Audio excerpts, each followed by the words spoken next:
Hello there, folks, and it's Jeffrey Shaw from Radio FM88 in Queensland, Australia. And of course, Thursday nights is our shows, and of course, it's obviously Thursday morning for my co-host in the UK, none other than Andrena Forrest. And so, without any further ado, I'll hand it over to Andrena. Hi, everybody. Good morning, good day, and wherever you are in the world, and if you're listening to the replay, very welcome to Dreaming the New Dream, and happy solstice to everybody. We're coming from the heart chakra of the planet today, and I have the lovely Garry Sharp, who's just a few miles down the road from me, and I'm really excited for Garry to share his devices and his gadgets, because you would have seen by the flyer he had this amazing whatever which he's going to share. So that sparked a lot of interest, but I found Garry on Facebook, I think, and I saw one of your gadgets, and I've got no idea now which one it was, but I was just mesmerized by all these different shapes that you were making. I just found it really fascinating. So I got in touch with Garry, and we've met a few times, and he's made me some devices to go under the land where I am, because he tuned in, but we'll come back to that. So Garry, without further ado, welcome to Dreaming a New Dream. Greetings. Thank you for letting me be on the show and talk about my experience and my journey. Yeah, so first of all, you've just got to share that you've got your fairy. You're very in tune with the elementals, and you've got an amazing gift of how you can tap into the land and to find out what's going on and what needs a balancing and addressing. So let's start off with, I know that you were born in Somerset, and at 7 you encountered a ghost. So would you like to share from that moment on, and then how you come to make these amazing devices? I got mine there, look. And I've got a bigger one that I've put on my arm today. This is for your drink, so a bit Celtic looking. So, so without further ado, off you go. Ooh, okay. So I just want to give you a brief introduction of the last 40 odd years of how I've developed of the things that I've experienced. So it starts off, I'm at the age of 7, it's bedtime. So I'm going to go to walk up the stairs, and I see this figure at the top of the stairs, kind of grayish. And I knew it wasn't a human, it was a ghost. So I went back straight into the living room to see my parents, and I said, there's a ghost on top of the landing, help. And basically what I got given was an elastic band, and my advice was flick it at them and scare them, and they will go away. And since speaking more to people about the show and about my experiences, there's a lot of people that have this phenomena of seeing spirit. And a lot of people choose to look the other way, hide under their bedsheet, and just ignore it, basically. But I, at that age, wanted to confront my fear, because I wanted a good night's sleep. So with that, I knew I wasn't going to get any help. I walked up to the top of the stairs and tried to make contact. And it was a lady, she just ignored me and just kept looking out the window. And I thought, well, that's really strange. So because she didn't want to talk to me, ignore me, went to bed, fine. So this encounter had happened a few times, until one day she was in my bedroom and not the landing. And because I guess I was bugging her, she went to my bookshelf and she was knocking off my books. That's Portuguese stuff, isn't it? So that made me really angry. And I said, just stop it. I know you're not going to pick this up. And what is your problem? Doesn't anybody love you? Right. And with that, she turned round and looked at me. And she actually said, no, nobody does love me. And because I'm the age of 7, I didn't go into a formal why, how, and who, Right. So So throughout my life, I've been doing a lot of energy forms, another word for a ghost, clearing. So these energy forms don't know they're stuck. They're just stuck in this parallel dimension. So she goes, no, nobody loves me. And I said, so you haven't even had a pet that you loved and it loved you back? Pets love unconditionally. And she goes, yeah, I did actually. And with that, this collie dog came through the wall of the building. And then I just seen her migrate to the dog and just rough his head and go, hello, my darling, hello. And with that, she just walked out the wall and I never seen her again. So that was my first basic experience of helping an energy form ghost move on to their next journey in their life. So my next, I've got some notes that I need to refer to just to kind of get me on my timeline of explaining how I've got to making the tools. So at the age of 13, I started going to the spiritualist church. I just found it fascinating. And also I wanted to develop how to communicate and, just find out the anatomy of the spirit. So transfiguration was amazing. That's when a red light is shining on the medium's face and their face changes and the voice changes, and it is really freaky. Anyway, I got invited to a development circle. And basically the instruction, well, there was probably about 10 of us, and the instruction there is, after you've sung your hymns and all that business, is just sit and see what you get. And after a kind of questioning and I'm not having my questions answered, I just thought, this ain't for me. I've got to go out and look at literature and find out who is out there that is seeing or feeling or knowing more about this invisible energy. So the first book was Barbara Ann Brennan, and it was a guide of healing through the energy field. And this was the start of kind of going, brilliant, I'm not mad, and I can understand on how to basically make myself and my energy field stronger. So that explained a lot, and also explained deeper than the energy field, the Dantian system. So that's what makes up our body. So our lower Dantian is basically, you can tune in and listen to it, and it is the sound of the earth. Without that sound, we haven't got a body.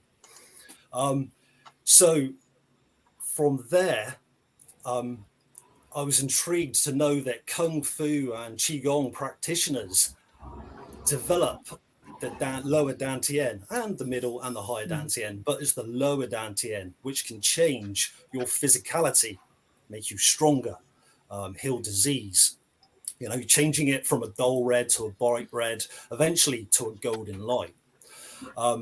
So that was that book was so helpful and explained a lot. So yeah, that was my first one. So at the age of 16, I taught myself to play the didgeridoo. All right, so it's really lovely to speak over the ponds to where kind of the didgeridoo originated, the original Aboriginal. Though in our Celtic lands, we had the same sort of thing made out of brass, and we would call from village to village, letting that village know that we were coming, and they would honk sound back. So this is 1990. So YouTube, the birth of YouTube was 2005. So basically what everybody knew about didgeridoo or how to perfect circular breathing was glass of water, breathe down the straw, making bubbles while breathing air in. And it took me about 3 months to actually perfect this circular breathing. Circular breathing isn't really circular breathing. You're sniffing air while you're constricting your diaphragm, and it's like that. So why am I saying about the didgeridoo and why I learned it? Is because Wim Hof, who does all the breathing, he says getting high off your own supply and playing the didgeridoo is a very simple access to heightened awareness. You forget your body, you forget your automated breathing, and you are with the sound, and you are resonating with the energy fields of the universe, the birds, the earth. So I'm going, wow, this is pretty cool. Diddly diddly do. And all of a sudden, I can see about 6 inches down into the earth. This it was about the size of a golf ball. And later on, I found that is our grounding cord, which sometimes when I see energy, it takes anything from an hour to 24 to 48 for the outside landscape world to come back and said, this is the explanation of what you've seen. So anyway, going back to the golf ball and grounding, this is why so many people are sick, is because of our lack of being grounded. I'm a Gardner. I have to wear army boots to protect my feet. So even though there's lots of different points you can ground on your body, All right. at the end of the day, when I take my boots off, I have to ground. And when I ground outside, you can ground inside. I notice in my energy field, it is depleted of red and green light.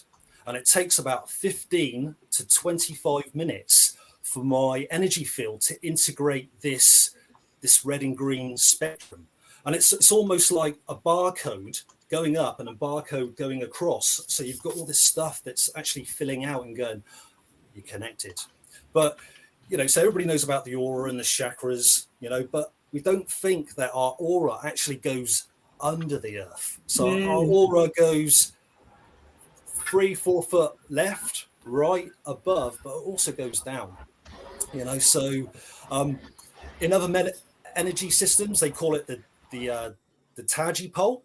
So it is our connection. This goes back to Barbara Ann Brennan of connecting to the center of the earth, our dantians, our soul seat, the top of our head, and up into the universe, bringing it back down into our heart. So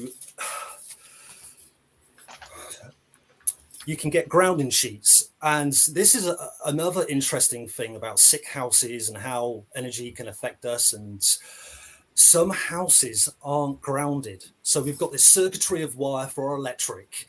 And then usually outside of a house where the mains is to connect to the mains, you've got this wire and it spirals down into a grounding pin. Some houses haven't got that. So if you go and get a grounding sheet or an earthing sheet for your bed,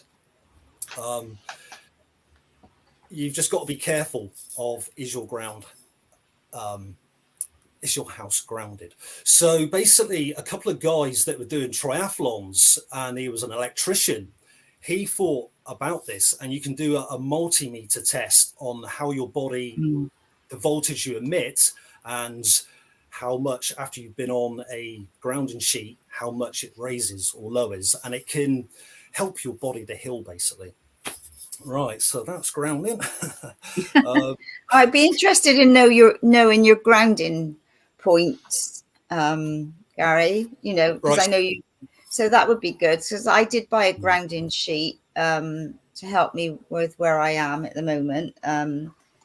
But yeah, I mean, obviously, I try so many different things that I don't really know what's working and what's not. But anyway, So it affects your grounding, because you've got this invisible energy systems, which is the meridians. This is your meridian points, and it grounds you. I think it's the kidneys or bladders. But also you got your K1s, which are at the sole of your feet in the little crevice where the ball is. So you can massage that. It's called the bubbling springs. And also what you can also do is get a stick and you can tap it. So there's this guy called Mantak Chia, and his master recommended him do this, and you will never become sick, because you're stimulating your bubbling springs that filters your meridian system and that your energy and your chakras. So was that on your foot, did you say? That's right. They call you K1s, but you've got some points there and some points here. So just have and it just brings you grounded into your body. That's really nice, actually.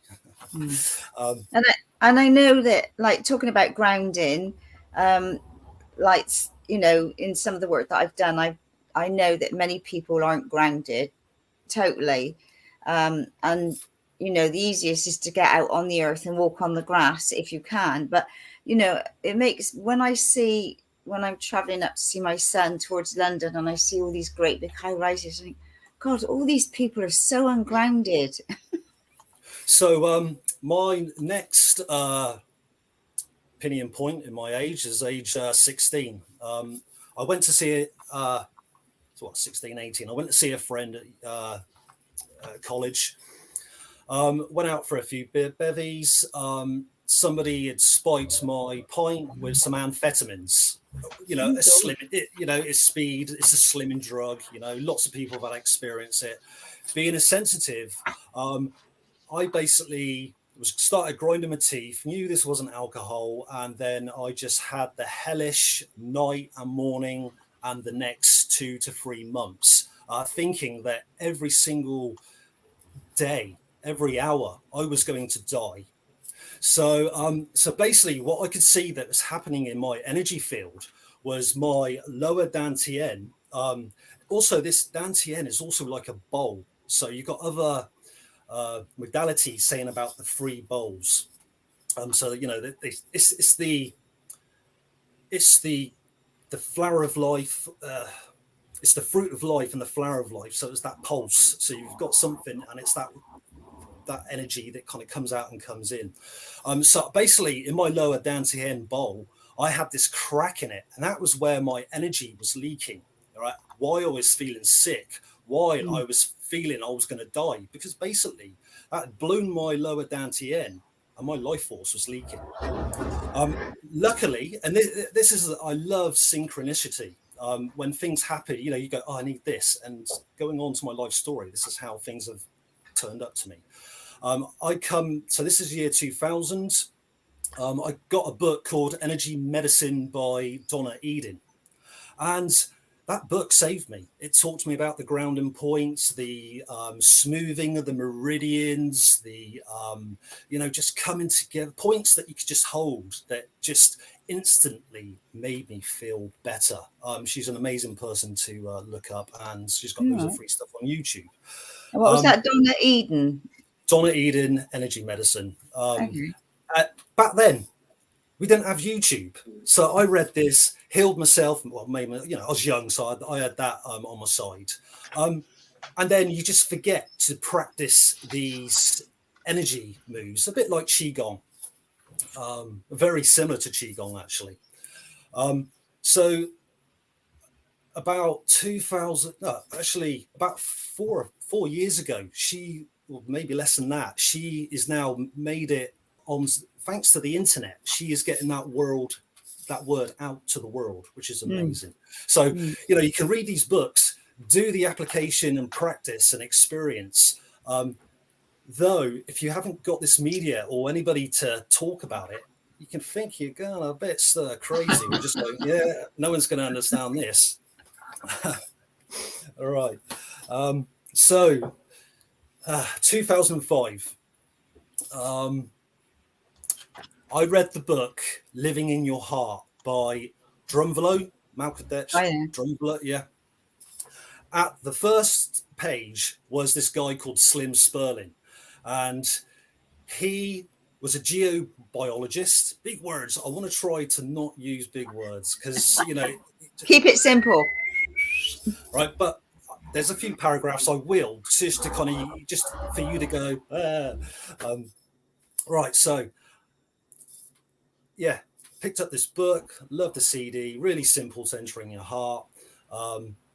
But this guy fascinated me with all his tools and gadgets and how he influenced healing the earth, playing with the earth, trying to give it a hug, trying to stop what mankind or transmuting what we are doing.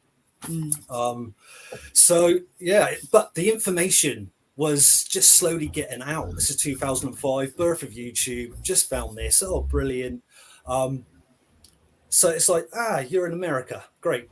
Anyway, so there was no other information. Couldn't find that much information on him. In Glastonbury, the day after, lo and behold, I found a flyer. Slim Sperling is coming to the UK, and he's got a 3-day course. Thank you very much. And it was in a week's time. So, which is really amazing. So I went there, got overloaded with information. Really, I kind of went there for the tools, but also it was a dowsing workshop. And I will go on with the dowsing bit a bit later. And another thing I want to say as well is about the consensus reality. And this is for everything. What I feel is not necessarily what you are going to be feeling. We all have our ways of interrupting things. Some people see energy, some people feel energy, and really they're the same thing. It's how we fine-tuned on how we want to interpret it, that data. So great, went on this course, got overloaded. The dowsing was just, it's like driving a car. You pass your test, and that's when you start learning, because you've got to start thinking for all the other drivers, you know, and remembering all the stuff eventually until that becomes like the back of your hand, second nature. So it takes a few years to kind of perfect your own way and understanding of how dowsing works. And yet again, with dowsing, you need to be hydrated and you need to be grounded, because if you're not any of them, you're not going to get the right signals or answers. Right, so where am I now? So after doing that course, and I'm not a course collector, because I know lots of people just do courses, get the certificate, I'm the practitioner, and they don't really fully embody what they've learned, or most importantly, question what they've learned. Like, you know, I know I will go into mantras a bit later of, I'll do this because it's going to bring me this. And you don't really understand what that's bringing in. Anyway, I'm digressing. So no. I come across, I've always been interested in geometry. And then I come across this book. It's a workbook. Fantastic. They've done it. They're pioneers of geometry, Jiva Carter and Juliet Carter. The template.org. Yeah, I did one of their workshops years ago. Fantastic. It's just the way they've laid it out, explained it, has given it their own language, and they've gone, this bit affects that organ, this bit affects that. And the other important thing, which is also to do with dowsing, is muscle testing. So, you know, they had so many amazing stories. So I just want to give you an example of one of their stories and how geometry affects us. So the crucifix, right? That's a negative piece of icon geometry, right? So if you muscle test a vicar, he will test weak. Now, if you explain to this vicar or any priest or what have you, that the cross is actually an unfolded box. So that now has took his vision away from suffering and understanding what actually a cross is. So now he's educated, and now he's got a different system to understand. He will then, his body will be strong. So the other thing the ceremony's done was you could surrogate, and it has to be bloodline. And I had to deal with my ancestors. I was very cross my ancestors. I tried different modalities, which did not work, to make peace with them. And also, obviously, this is all DNA stuff as well. So that is what this all geometry stuff is. It's just amazing. So through that, I got my healing and my peace with my ancestors. And really, I was only peed off with, let's say, my left-hand side ancestors. Yeah, all done. I'm happy. I'm at peace. And it wasn't until a few years later, the universe at large said, right, now you're going to have to do your other sides of your ancestors. So there was 4 lineages of ancestors, because our chromosomes, our mum and dad, all that business. So, I thought, oh yeah, I don't need to do it. And then I had to do it. And even the relief from that, even though thinking I didn't have to do it, was massive. Right, so that's that. Okay, so the other great author that I found solace in, that I knew that I wasn't going mad, and this is at the age of 16, is Carlos Castaneda. And basically, he found this American shaman that could see how energy flowed through the universe. Amazing stories, scary, funny, and serious, right? But the way he made it into the novel, everybody's gone, yeah, that's pseudoscience. Anyway, one of the most important thing he says lots of important things, is he mentions the assemblage point. So the assemblage point is at the bottom of our sternum. It enters our back like an arrow through our energy field, through our sternum, very near our heart, and pierces it and flies off. The interesting thing with this is height. So also this is mirrored in, he says, like, there's a sphere in the back of the left-hand center. And when we dream, when we play the didgeridoo, when we do different activities outside of our normal activities, this assemblage point shifts. And as I said about the angle, if you are ill, this horizontal line will tilt and go through a specific organ. So all of a sudden I've gone, well, that makes sense. The other interesting thing about the assemblage point, it assembles reality, is your mobile phone has an assemblage point. Your car has an assemblage point. Your computer has an assemblage point, right? Really interesting. But actually, this is actually really serious, because there's these things called energy attachments that we get attached to, and they imprint on our energy field. And this also goes into dowsing, that we're not quite there yet. And yeah, this can be very serious to us. So from then, it doesn't really give you any ways of practicing of his information he gives you. So the next interesting person I met was Angela Blaine. Hopefully I've got that right.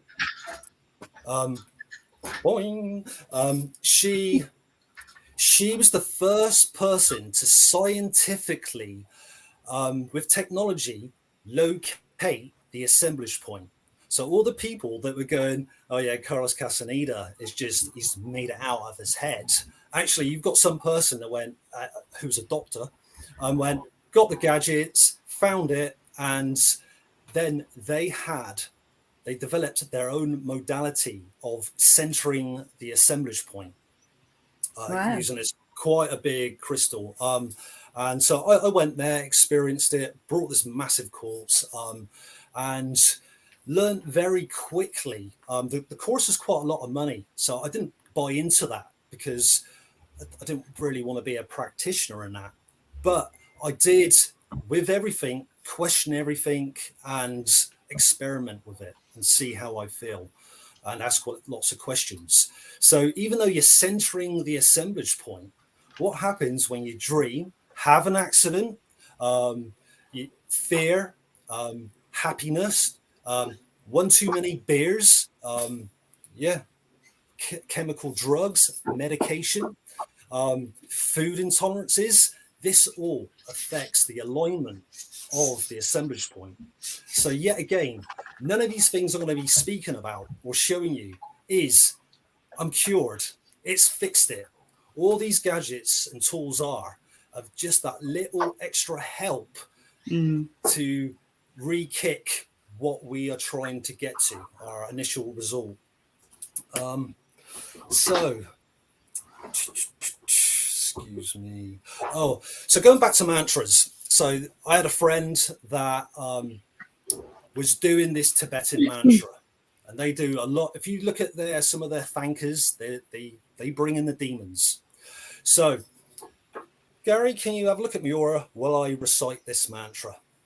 So I'm looking at this person.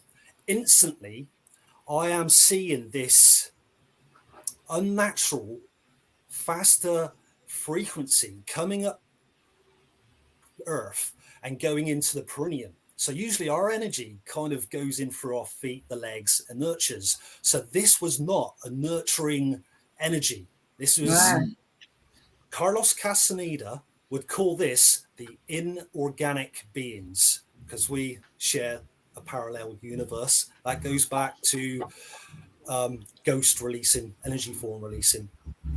So basically also their solar plexus, I looked in that and it was a bright whitish light, but out of this bright whitish light was this straw that was coming out of their aura. It was like a diagonal line sucking straight into their aura. Even their heart stuff had some going on.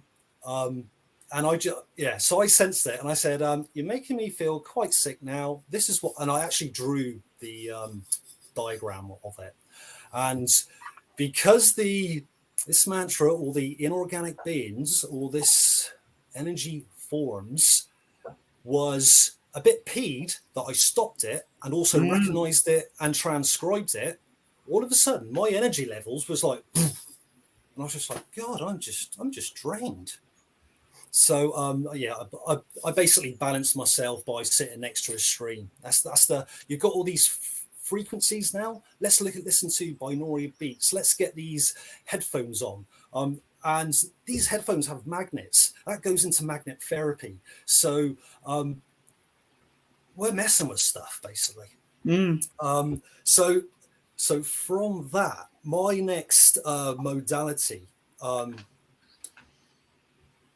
if I could just go back a bit. So the next so how I'm seeing this distortion is, I was meditating on this positive vortex. A positive vortex is an equilateral cross. These particular ones were called Miss May, and they're on the Orient survey maps. So these are kind of like our ancient spots on villages that were mazes, but also more importantly, meeting points for the village and the farmers to make decisions on what was going to happen. Anyway, really beautiful, lovely, clean energy, right? So these vortexes are like the egg stone and Glastonbury Tor. You sit there and it will tune your human beingness up, all your cells. So there's me sat in the center going, hey, this is groovy. I'm loving the lines of this. Yeah. All of a sudden, the church bells start to ring and toll. And with that, I'm going, oh, right, that's the bit. And this beautiful white equilateral cross started doing that. And I was going, that is actually making me a bit queasy because it's not centered now. So, that was the kind of an experience of earth energies. I will get back to there again, but I'm just going back to another modality that I found really useful. Yet again, found it in book form. Really resonated me. Yet again, the stuff that I knew was in this, but she experimented on a different way. Her name's Judy Jacker, and it's called the Vivaxis connection. So when our mum is gestating in the last 2 weeks, she sends this energetic, well, it just happens. She doesn't do anything. It just naturally occurs. There's this energetic sphere that happens to be around the last 2 weeks of gestation, and it's under the ground. And as we grow and move on for our lives, we actually have a connection, a feeding point to this. And it's mind-blowing, this research, and you don't really want to get too hung up on it, because it's, this is why also people are getting ill, because buildings get knocked down, messed around with. And more importantly, the why we're getting sick homes and sick bodies is we're not asking permission from the elementals, which are working on behalf of the earth. Yet again, the word consensus reality, we all see the elementals differently. An example is, I was making some geometry. It's on the patio on a nice sunny day, and it wasn't going the way I wanted it to go. I'd done one face, and this particular geometry needed 6 faces, so not massively complicated. Not happy with it. I put it down and I'm just like, right, change my awareness. I'm going to do a bit of gardening. So done a bit of gardening and it was behind me. And out of the corner of my eye, I could see all these sparks hitting my piece of copper that I was shaping and unsure about. So in my mind's eye, I was like, oh, you like this, don't you? And they replied to me. I just want to digress because Carlos Castaneda mentions, and this is very important with dowsing, is vanquishing the mind, stopping the internal dialogue. It's paramount to dowsing. You've just got to go, I want the answer. I'm not messing about. Bang. Right. So the other, going back to the Vivaxis, is some of the so important things that I'm really passionate, really want to get out there is carbon clearing, using the body as a pendulum, and the electrical energy attachments. So let me just start with the carbon cleansing. And this is paramount and really easy, and what everybody needs. We're being buffered by lots of EMFs. And the first one is we have ion flow in the air, in our body, and more importantly, in our bones.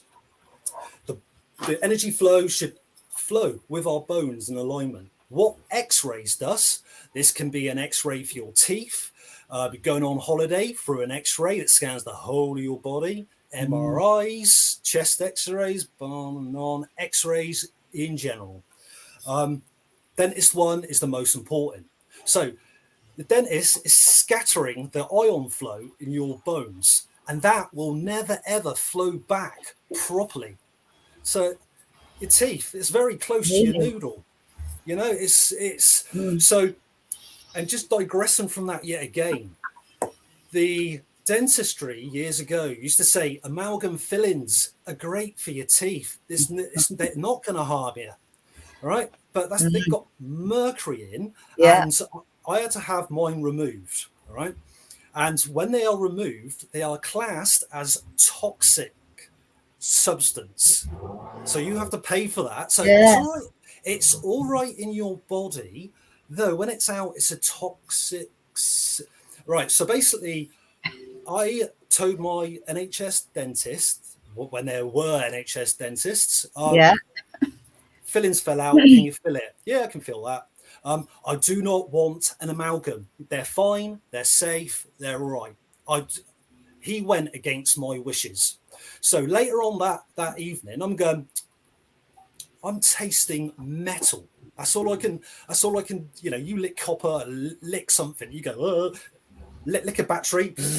And that is exactly what I had in my mouth. So I had to go and see a specialist to take them out. The first thing he done was put a multimeter in my mouth. And he told me the usual voltage he finds from people.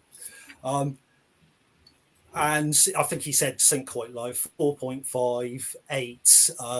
He goes, you know, that's quite high, 9, you know, high. So he put mine. I had a 10 volt voltage in my mouth. And he goes, that's why you can taste metal.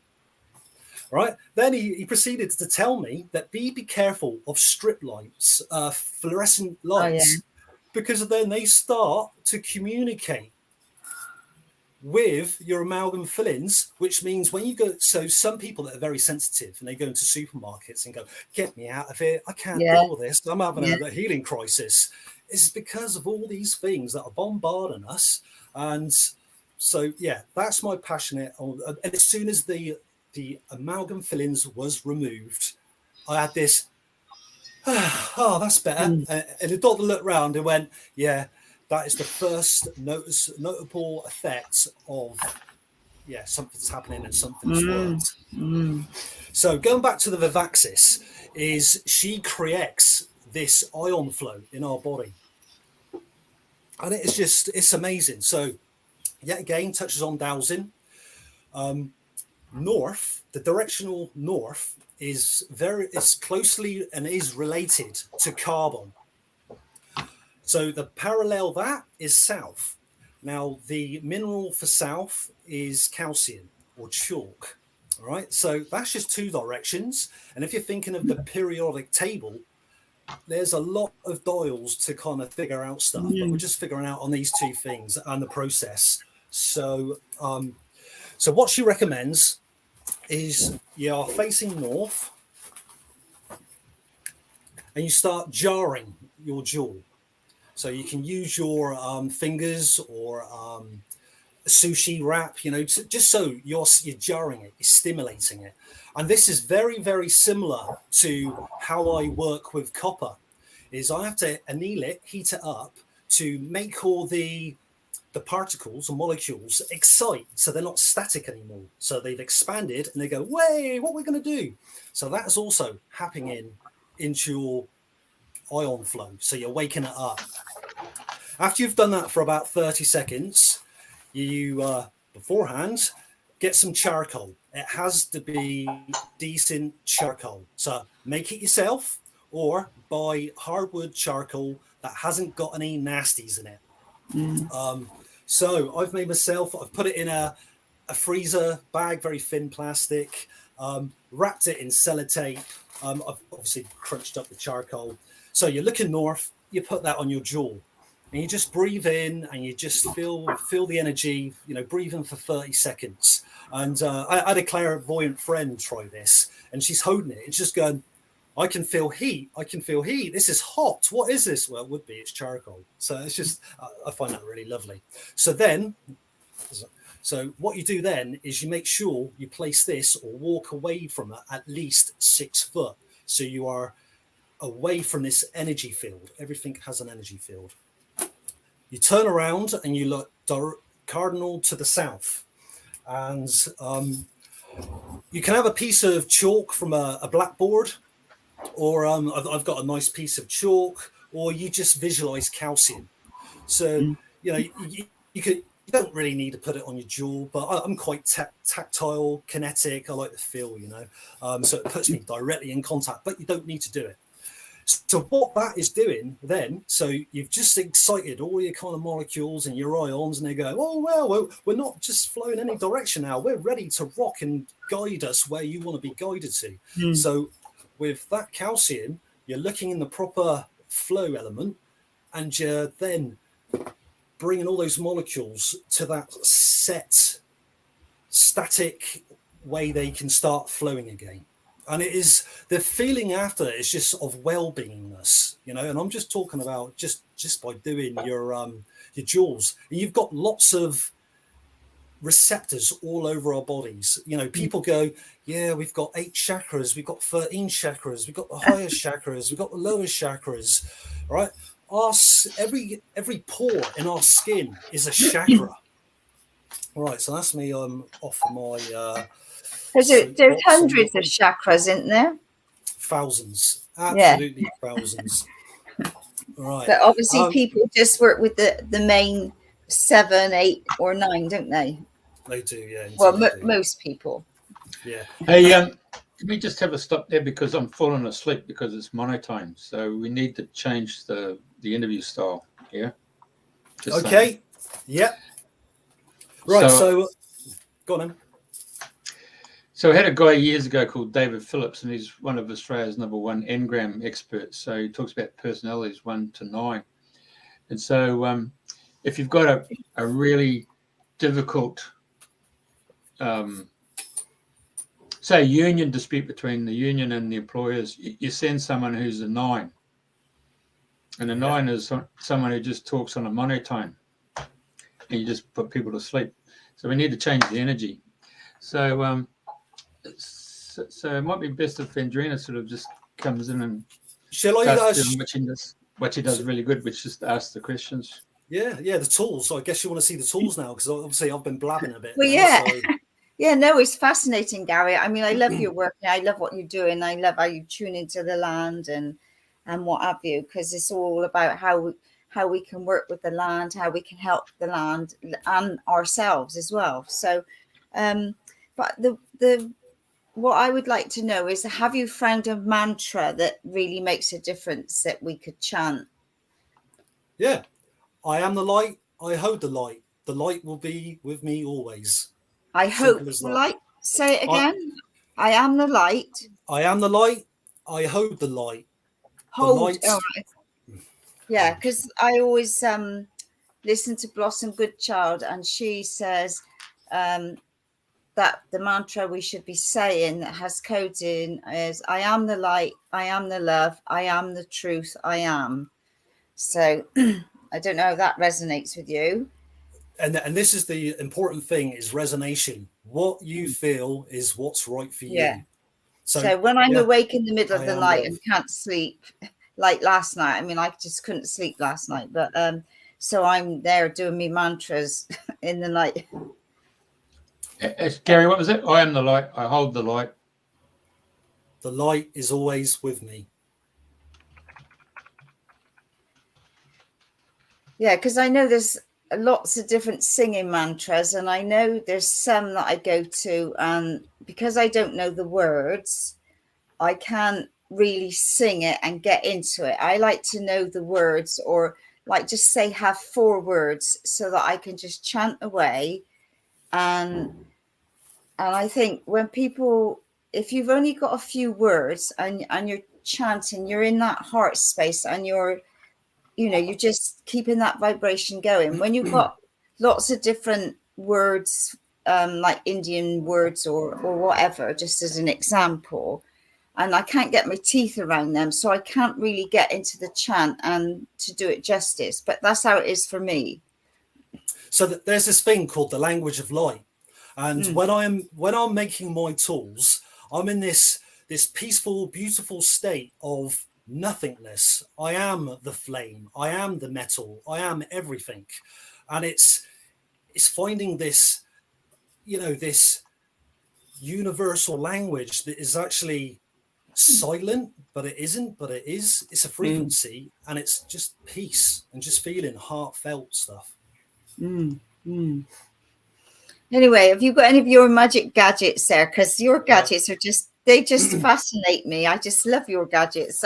And I was privileged to come down and meet you, a little while ago before you married. And we offer Garry and his lovely wife congratulations, because it was a few weeks ago now? 4 weeks? Yeah, it's coming up 6 weeks. It goes quick. And you made when we went to see you, because Carol came with me, you were showing us all your devices, all your gadgets, and overload. It was just fascinating. So what have you got to show us today then? Right. So I and this is why I had to explain, because I don't want to come over as a madman. So it starts off with a piece of wire. Welcome to the club. You put that in a drill and you start twisting it. Here's one that I've made earlier. Where is it? So a twisted bit of wire. This is importantly has to go clockwise. So then what Slim found out was you've got 2 ends of the wire. One is negative, one is positive. Now you can douse this charge. A guy called Abraham Kriram, he's come up with the same philosophy, but just a line. At one end, there is ultraviolet light. At the other end, there is infrared light. Right, so by twisting it, I have now made a closed circuit. So there is not a negative positive.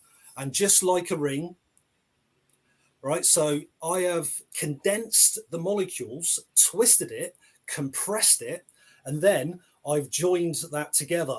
So what you then have is a positive. And this is really interesting to know. So I want to go into using your body as a pendulum. You can stand up and repeat your name, and you will want to feel that you want to fall forward. So say a wrong name, and you want to feel falling backwards. So that's polarity, and your body does not lie. So for a better example, this is just a copper tube that has polarity. So, and this is why divorces could happen. This is when you're wearing your beads with no pendant for direction. This can be not really negative, but it's not working the best it can. So you put your ring on. I got my ring on. All right. So I don't know what polarity that is. So I'm going to do click dowsing. So if I'm strong, I can't click my fingers. So for me, luckily, that's strong. And I have to do this when I wear my bead necklaces because I want to be firing all systems. I've just put that the other way. I'm weak. So this is these subtle things that affect our energy. So so basically I've played around with the rings. You've got different ways you can play. This is flattened, and it just kind of, people say they can measure the frequency, and this kind of, so it's, you've got this film of ultraviolet light, and it instantaneously tightens up the molecular structure of water and also kind of whatever you put in it. Slim told me that you can bend these wires, and a lot of people are doing this. And then there's another thing with wire, which is the electroculture, or making your plants grow bigger. I'll come to that bit in a minute. So I had a knee operation, so I bent a circular ring, and I ripped my meniscus. So I put that on my knee. I had to go and see the surgeon 3 days later. So he looks at my knee and goes, "Where's your bruising?" So so what this copper ring is a semiconductor, or it simply put, it just takes heat away from the skin. You know, we've got copper inside us, copper's in the air, copper's in the food. So with using that on not just a flat plane, I've enhanced the energy, or told the energy to do something else. So I had a friend that had sinus problems. Yet again, this is a closed ring, emits ultraviolet, and it just soothes the temples or your points you've got. But the interesting thing when I first wore that is, after I put it down, I had it on for about 10 minutes.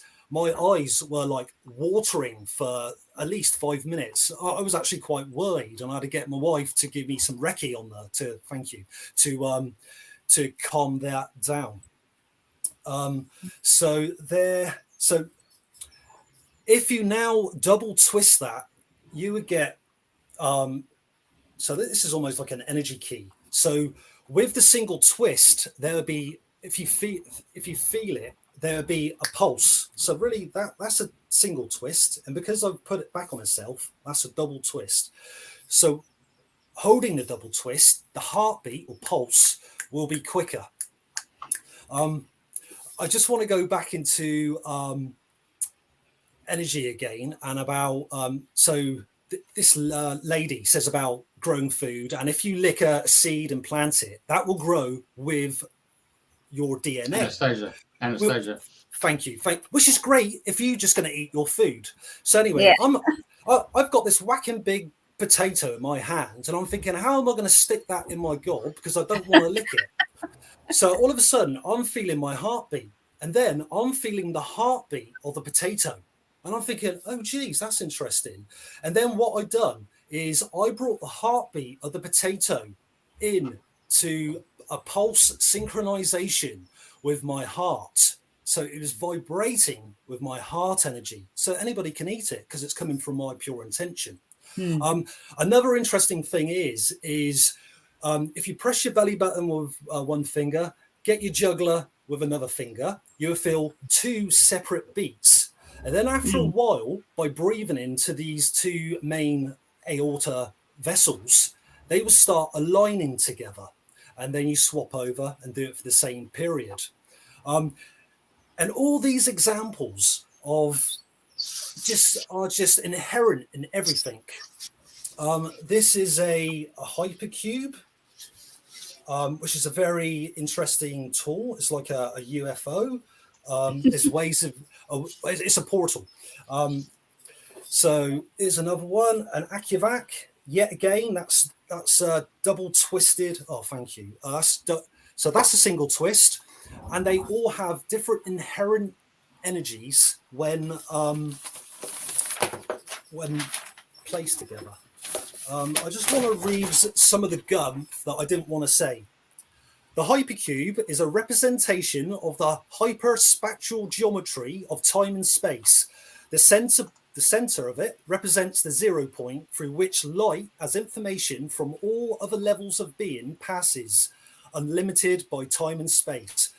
This protects against EMFs, helps with time travel, right? So with time travel and we're spaceships. Where's my keys? Where's my keys? So you're in an agitated kind of vibration. Where's my bloody keys? I'm going to be late. And then you just go, right, I'm just going to calm down. You sit down next to your coffee table. What's on the coffee table? Your keys. But you already had seen and searched for it. So there's this parallel perception reality. You sound like the guys from Red Dwarf there for a minute. And that is why I really didn't want to bring in all these overcomplicated words. So there's this electro culture thing going big now. So I thought, let's try this. Let's make it. So with the direction of flow in wire, I thought, all right, this is where thinking in the left and right is just, you've really got to ask and feel. So I thought the energy would kind of go that way. Well, it doesn't. So with the open-ended one, that does, because it has the negative and positive. Whereas this one, I've done a closed circuit. So when I put my dowsing rod over it, it won't point left or right. It would do a positive spin. So it does. So lots of people on these electroculture sites are just using single wire and doing a spiral. Wait on, our spiral is different from you guys in Australia. So it kind of yes, but no, especially when you're using that technology. Another example of polarity is in Cornwall. We've got these calms, or where the volcanic rock is gone through the earth and made mountains. So you've got all these rocks, and they are, some of them have a very particular signature in it will give you a, so you got your compass and you'll be going north, and all of a sudden when you're over that point, it will give you a polarity reversal. So it doesn't really matter where you're in the world, what sort of clockwise or anti-clockwise direction you're using. It is how you're twisting it and how you are playing around with the negative and positive. This is my Cloudbuster, William Reich. I'm kind of, so that is orgonite. That's an amazing piece of. So, thank you again. So the idea of this is these should be really interactive with, not I've just put the frequency on, put it outside, job done. You know, there's lots of different ways we can use this. So what orgonite is you're using a ratio of 50% metal shavings, crystals, and quartz. And what happens is when this goes off and cures, the metal reflects and draws energy. The crystal acts as a receiver and transmitter of piezoelectricity, and the pipes you can see there is basically the vents. So the vents are actually shooting up, piercing the smog or the high density atmosphere we are creating because of our Wi-Fi and EMFs. So that is affecting our environment, and we are the environment. So that you've got direct matches left in there. Yes. I was just going to say that. Thank you. So you can put it in a stream if you want to create a rain. What I was doing is I think some farmers have been spreading human feces over fields, and it's got a particular rank smell to it. So I decided to put diatomaceous earth and then put the frequencies in it. What this does is when I put the frequency, it expands the energetic toroidal flow, big words again, but it's like an apple, and it goes up and goes around, and this is like the aura. And when you put the frequency, so it's got about a 10-foot aura, let's say. When you put the frequency, and I use the pure molecule of water from rain clouds, it expands this aura to how I feel and how I made mine, to about 40 to 50 miles radius. So I'm not just affecting the environment in Somerset, I'm also kind of clipping Bristol. So there's this whole environmental shift going on.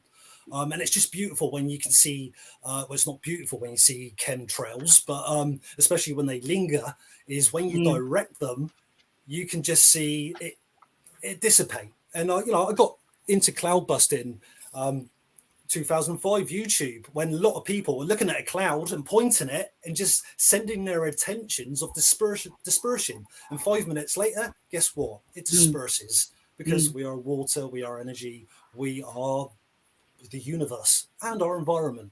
And this is something that humanity really science has to catch up, is the earth is dying. So this electric culture thing is basically, the philosophy is you are putting ions back into the earth. It does work. But what I say is, being a gardener, and I have to mention the infamous lockdown, is that was beautiful for me, because everybody was sharing so much information. And this guy in Australia, his channel was The Weedy Garden. He told everybody how to make good bacteria, which is lactobacillus. And what I found with this is you water it down and you water your plants. And if you've ever been in a positive vortex or a ley line and your hairs stand up and you go, I'm electrified, this is feeling great, I'm on a paracenter, this is what that microorganism brew does. It makes the earth sing. It was like, oh, I feel like I'm on an energy point. And in fact, we are. Just like the skin, and we've got thousands of chakras, the earth is just billions of chakras. So it's that microcosm and the macrocosm. So have you got many people buying your Cloudbuster devices? So this is the thing, really. I haven't gone on a commercial thing. I've just done it, gone, right, this is my interest. I'm doing it for me. I'm asking questions. What is the effect? And after just under 20 years, other people are starting to get this information and expand on it. And unfortunately, not properly understanding the science or the how-to behind it. There's this another beautiful thing I just want to share with you guys. Is there's this guy called Frank Chester, and it's just amazing. He's a geometrist, and he happened to come into geometry late in his life. But what he found was the shape of number 7, and that is called the Chesterhedron, right? So he found this shape of 7 just by so you can make geometry. All you need is a straight edge, a compass, and a pencil. So you don't need measurements. So he came up with that, and then found it was the shape of the human heart. So then, because of that, he had to become a heart specialist to prove what he found was right. So then he had to find a jewel. So all platonic solids, which makes up us basically, has a jewel. So a geometry that fits inside. So then he found the shape of number 13, and this is the Decatria. And it's just, that is the Picardium around the heart. And it's just, his life's mission is kind of been educating about this shape and about, our heart is more than a pump. So I've almost come full circle saying about Drumvalo, living in the heart.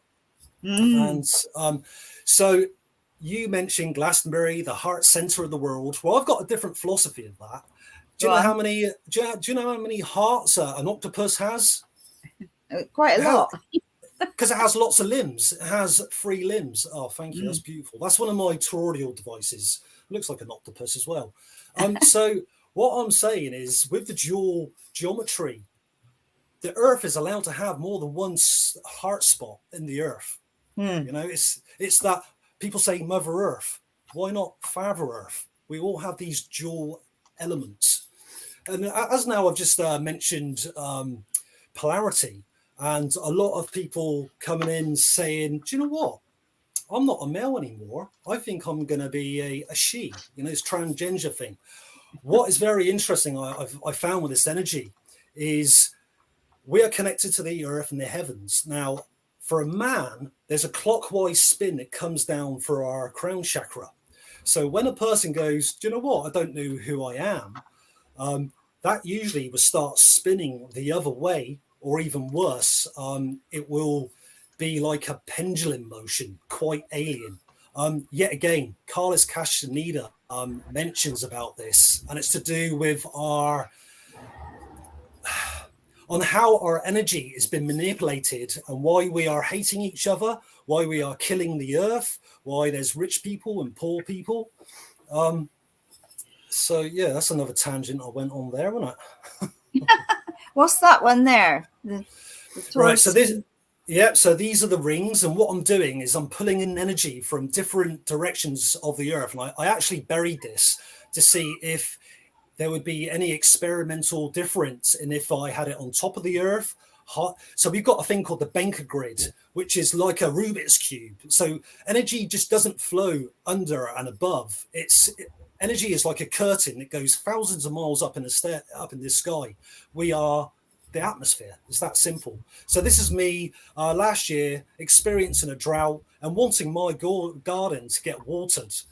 So I planted that, and within a few days, sometimes I didn't add any frequency to do this. Sometimes it will take a few days for it to happen, or to move, or to manipulate. And this is the thing, what I mean about you have to consciously tune in and work with it. The Damacious Earth, or putting it in a stream, different frequencies, putting different types of just playing with it, just being acting with the innocence of a child, just playing. God, so many questions keep popping through my mind. There's just such a mind of information with all of this stuff. And this is why I had to start sounding my monotone, is because this is how, that's you're talking about the sun. So that's the central sun. So we have more than just two suns. So that's the eye of the central sun. What was the tangent I was going on then?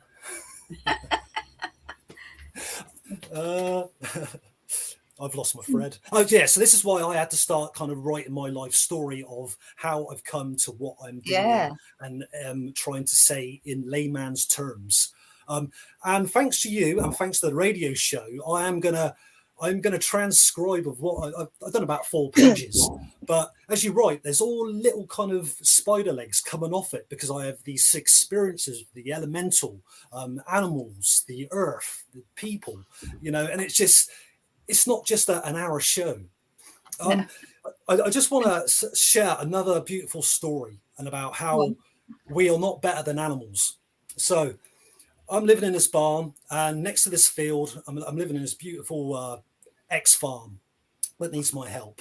So there's this donkey and a horse. The massive horse is a female. The donkey is an abused gypsy capture that someone has found, saved, but doesn't really look at them. And this donkey is scared. Having close inspection, I can see that some of the gypsies, I'm talking about the pikeys, the bad gypsies, they have been putting their cigarettes out on its neck and stuff like that. So it is scared of man. Yeah. So everybody knows donkeys are naughty. It walks into this little grove, gets tangled up in this clematis like a trailing plant. Unfortunately, man, who was the farmer who was there, had dumped a load of broken glass. So I'm in my barn, and I'm hearing this donkey eeyawing. The horse that is almost like this donkey's mother and protector, she is neighing, very, very distressed, right? So I go, look at it and go, okay, I'll be back. I get my secateurs, center myself in the heart, and come up, and the horse knows me. It's not scared of me. The donkey has no choice. So instantly I calm its third eye and just stroke it and tell it what I'm doing, gently and softly. I cut through this clematis. I stand back a couple of paces, and then I go on then. With that, the donkey bolts out with the horse. They run down the field. They do an emergency stop with their, it is literally an emergency stop. And I'm kind of really going, whoa. They run back it to me, and then both of them at the same time bow to me. And I'm just like blown away from this no one's taught them to bow or thank, but there was this love that I felt from animals are not dumb. Yeah. Oh no, totally. But that's a beautiful story. Yeah, I mean, we can learn so much from animals. But yeah, gosh. So I know you've set up an Etsy. Is it Etsy? I don't use. Yeah. So I know you've set up an Etsy account, and I know you've. I sent Jeff a video of you were using a device with Carol. I can't remember what it was now in the garden. Yeah, an AccuVac. And what was that for? That's so it. Yet again, this has a polarity. It draws and it blows. So it sucks and it spits out. So what happens in our energy field, and Barbara Ann Brennan has this, we have illness that we can't see, and it's stagnant grey energy. So the aura filaments are just going, bah. So what happens when you have pain or disease is you have this kind of grey meshy area. And what that does is you slowly, you hold it like a hummingbird, and it interacts. It is like a hummingbird. You're holding it, and it's going, I feel some distant, unvibrational vibration. And what you're doing is you're literally sucking that shadow mesh stuff that you can feel but can't see, depending on your third eye vision. And you're slowly feeling this tension, and you're drawing it away, and more importantly, out of your auric field, your energy field, which can go on a bit. I have to shut my energy field down when I go into a city, because I've got quite an expansive, or housings estate, because I don't want to be picking up on other energies that our aura is like a receiver going, I want to make friends to everything lovely, and all of a sudden you've got this EMF tower, and you're going, I'm feeling a bit weird and a bit brain foggy. So you've got to go bring in that energy, and there's lots of geometry that can help you with these EMFs. The cube octahedron is quite a good one. Again, the bangles or the half cubits or the tensor rings, they're called tensor rings. So this guy Slim, he rediscovered them. So they go back to the Celts, the Egyptians, the Africans. So it's almost like the 100 monkey syndrome. Two monkeys are either side of the road, and they do the same thing at the same time. It's that. Another guy is Rupert Sheldrake. He mentions about the morphic resonance, and how I used to see that. And I'd never tell anybody when I was younger, and just like seeing ghosts, never told anybody, is when I see a plant or a tree or a shrub that lays dormant, and so it shreds its flowers and leaves in the winter, I don't see that energetically. I see still the leaves and the inherent flower that it produces. So it's how we kind of, and it's nice that all the reference names I've given is to go, okay, thank you, I'm not going do lally. Yeah. Yeah, totally. Right. So if people are having like illness problems or land problems or house problems, like I spoke to you about what was going on for me, because obviously I was living in a metal can, if you like, and with a device, a tower not far away, and obviously that was affecting me. And you made me this, what was it called? This, I don't know if we got a picture, the device you made with copper going in. So yet again, that's a different form of orgonite. Orgonite will change its color and discolor with water, and it could possibly crack with being left outside. So I experimented with concrete and using the same mixture and the same processes. And basically it's just, and I made that in a shape. It could have been any shape, but because I love the heart, this is where we need to connect with the earth. The earth gets upset by thinking that we own it, and we just go, having a house there, drilling water there, I'm putting electric there, and not asking. This upsets the elementals, the guardians of the earth, and the earth itself. And with that, we create geopathic stress. So we've got all these lines and fixtures, and I'm going to put a sewer there. And now the things we've got with EMF towers is they're producing their own negative chi lines, which are black lines. So basically you get land disturbance from people not respecting the land, people owning the land. I've just recently done an energy release on a battlefield, and I've got this clairvoyant that said she is still amazed on the lengths spirit will go to inform somebody to help somebody rectify a problem. So yeah, it's basically, there's a whole underlying reasons of why we have disturbances and don't feel at home in our home. And what I was saying with the pulse synchronization, this is the way, using that philosophy of creating a new home if you want to find a new home. Or you're lonely and you want a partner but you can't find a partner. Yet again, this is another philosophy with different techniques, but using that same pulse synchronization, you can bring things positive for you. So basically, earth energy is finding out what's going on, seeing if you can help it, communicating with it, and if you can't rectify it, move away and just understand that it will leave that energetic impact, like a fingerprint, on your energy field. And I seen you, Andrena, when you went on holiday.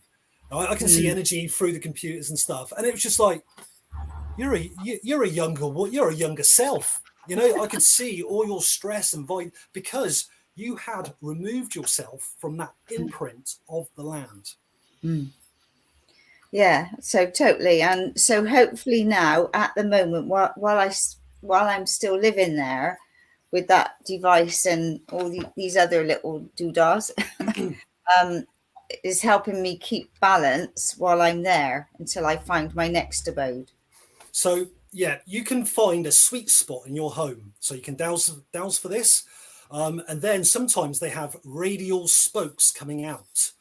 So you can measure and count these, right? So then if you do a prayer of gratitude and thank and really love your space, and then go back and try to add up these spokes, you have more because you've just interacted with your sweet spot, your soul of your home. And another interesting thing about these rings, you can make these rings in different sizes, is there's, I'm going to mention that bad name again, but it's not the virus, a coronal charge. And this is where you put it around your smart meter or your fuse box. So just think about it. All your energy and electric points, which messes around with the earth energy, goes into this massive meter fuse box, right? And then that sends out all these rays which charge up anything negative that's going on. So one way of knocking that out is putting one of these tensor rings around it, because it's not just a plain surface. It actually does, the energy contracts and expands. Amazing. It's not an easy or a simple subject, is it really? No, it's very complex. But obviously, if anybody's having any issues or anything, they can contact you and take it from there, or get your devices, whatever. So yeah, please, yeah. No, brilliant, Garry. I mean, I just love all your your different, they're just amazing. So yeah, so I am a fan of your work and I love what you're doing. So yeah, so if there's nothing else you want to share, or do you want to ask Jeff before we? Andrew had a question.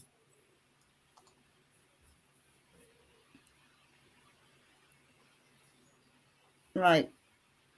Over to you, Garry. Oh, good question. My geez. We better read it really for people on the radio. Yeah. At some stage later, can Garry be asked what he thinks the negative energy vampire beings are, please?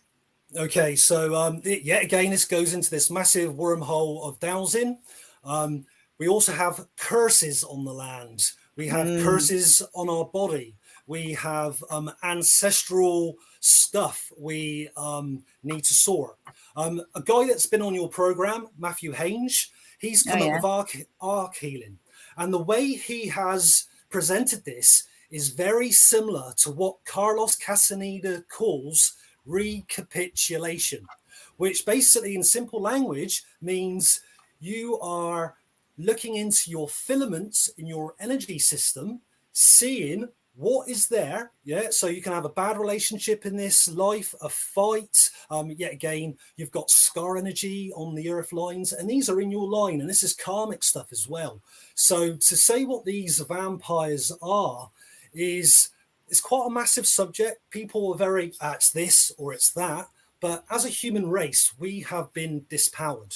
You only have to look at the the temples and the technology that our ancestors have used, and we can't even replicate that now.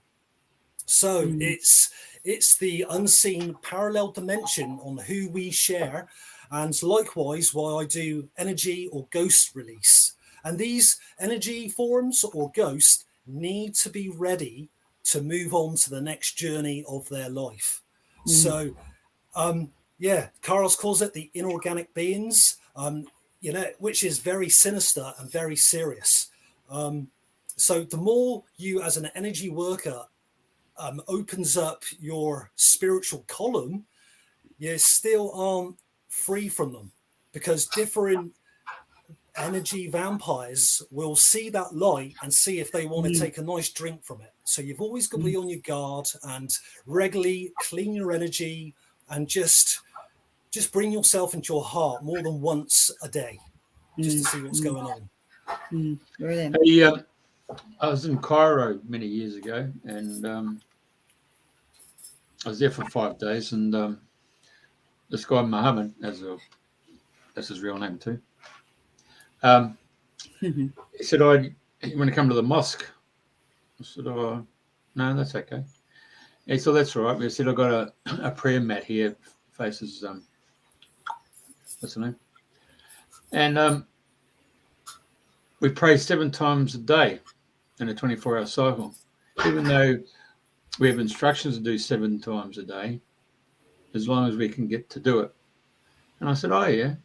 And I said, "What's the actual benefit of doing it?" He said, "Well, just look around you, Jeff. It's a pretty impoverished society that we live in. But at least 7 times a day, we're gathered together for good thoughts and well-being to our fellow humans and our fellow animals." And I thought, well, that's a really profound situation where 7 times in a 24-hour period, you're thinking goodwill to everyone you're going to come in contact with. That's amazing. I love that. I do love that. And just on a negative side of that, this is the problem with religion and the disparagement of somebody made you, or religion starts off walls, but a lot of the teachings of different things have poignant aspects that have basically been manipulated. But beautiful, 7 times a day. Yeah. Well, sorry, it's time to meditate. Yeah. Sorry. And they get called. I mean, about 4 o'clock in the morning, they start bloody going off. Wow. That's dedication. Beautiful. Thank you for bringing that to this talk. Yeah, amazing. But I know there's different times, different groups have all said, like at 11 o'clock in the morning, we're all going to link in and send healing to the planet, or different things like that. There are groups that still do things like that, I believe.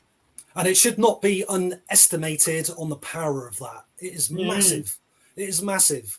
It really is. So sometimes when I send healing, I don't send it to make the person better or heal. I send it so they have at their disposal their filaments to help themselves. And that's the beauty about Matthew Haynes' modality, is he puts you in responsibility as being your own healer.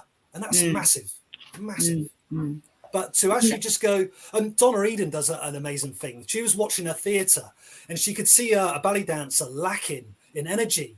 So she said to her daughter, let's send some chi over to her, because she's lacking, right? And then all of a sudden, this dancer picked up her energy and just shined like the rest of them. That's massive. Just that simple love intention. Well, you have a look at the UK when Princess died. Funeral Wow. position when I went through, and then person threw a rose on the taxi, or the hearse, I should say. And then I remember watching in Australia thinking, I wonder how many roses we get thrown onto that hearse. And it was almost like a whole parade, one of the flowers. Wow. Yes. Go through the trail, isn't it? Yeah.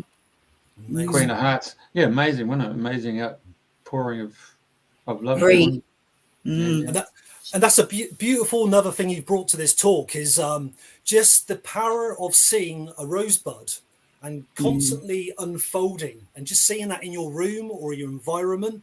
It's just that place of the heart, just a place of that intention of peace and love, that, you know, unconditional love that we should all have, until somebody cuts you up in the car and you go, oh, yeah, bring yourself in balance.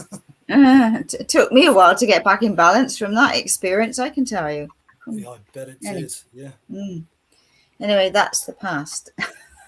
Indeed. And yet again, you have to, that is energetically been stored, and for you to heal and to recapitulate and have that forgiveness for the person and for yourself for being it at the time. And that's a hard one to get your head around. Somebody's been bad to me, and now I have to forgive them. But the thing is, you were in that situation. So it's not just 10%, it's 50-50. Totally. Okay. So is there any lasting words of advice in any way, shape or form you'd like to leave us with today?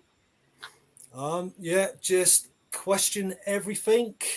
Always check into your own energy, and try to emit love to just whenever you can, and just remember to bring you back to your dantian, your bottom and your center, and just try to be conscious of that light you emit and the purpose we are here for, which is to uplift everyone. Thank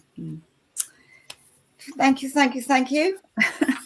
I've really enjoyed it, and I know we could go on talking for ages about this. So we'll have to have you back at a later stage with see what else you've put together.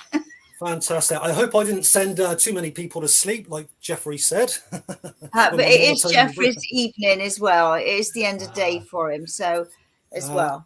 Well, that's quite interesting, because I was born at 3 o'clock in the morning.